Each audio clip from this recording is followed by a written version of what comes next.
சென்னை அம்பத்தூர் அருகே ஒரகடம் பகுதியில் வீட்டின் முன் நின்றிருந்த சிறுமியை கடித்து குதறிவிட்டு ஓடிய திருநாய் ஒரு சிறுவனையும் கடித்துள்ளது.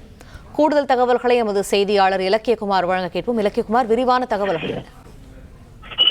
அம்பத்தூரில் வீட்டின் முன்பு நின்று கொண்டிருந்த 2 சிறுவர்களை அடுத்தடுத்து தெருநாய் கடித்ததில் படுகாயமடைந்த சிறுமி சென்னை ராஜீவ்காந்தி அரசு மருத்துவமனையில் சிகிச்சை பெற்று வரும் நிலையில் சிறுமியை தெருநாய் கடித்து குதிரைய காட்சிகள் வெளியாகி பரபரப்பை ஏற்பட்டுள்ளது.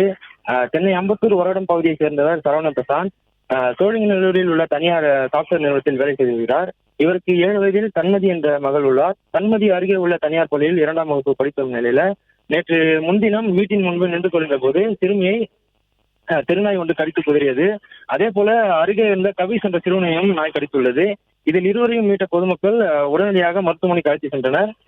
இதில் தன்மதிக்கு 12க்கும் மேற்பட்ட அதிகமான இடத்தில் நாய் கடித்ததில் படுகாயங்கள் ஏற்பட்டு சென்னை ராஜீவ்காந்தி அரசு மருத்துவமனையில் அனுமதிக்கப்பட்டுள்ளார்.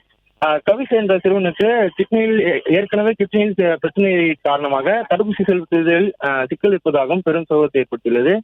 இந்த சம்பவம் குறித்து அம்பத்தூர் மண்டல அதிகாரிகள் இதுவரை நேரில் சென்று பார்வையிட என பொதுமக்கள் குற்றம் சாட்டி வரும் நிலையில சிறுவர்களை கடித்து விட்டு சென்ற நாயை மாநகராட்சி அதிகாரிகள் பிடித்து நடவடிக்கை எடுக்க வேண்டும் என்ற கோரிக்கை எழுந்துள்ளது. பிளே ஸ்டோர் மற்றும் ஆப் ஸ்டோரில் இருந்து பாலிமர் செயலியை QR கோடு மூலம் பதிவிறக்கம் செய்யுங்கள். செய்திகளை உடனுக்குடன் பெறுங்கள்.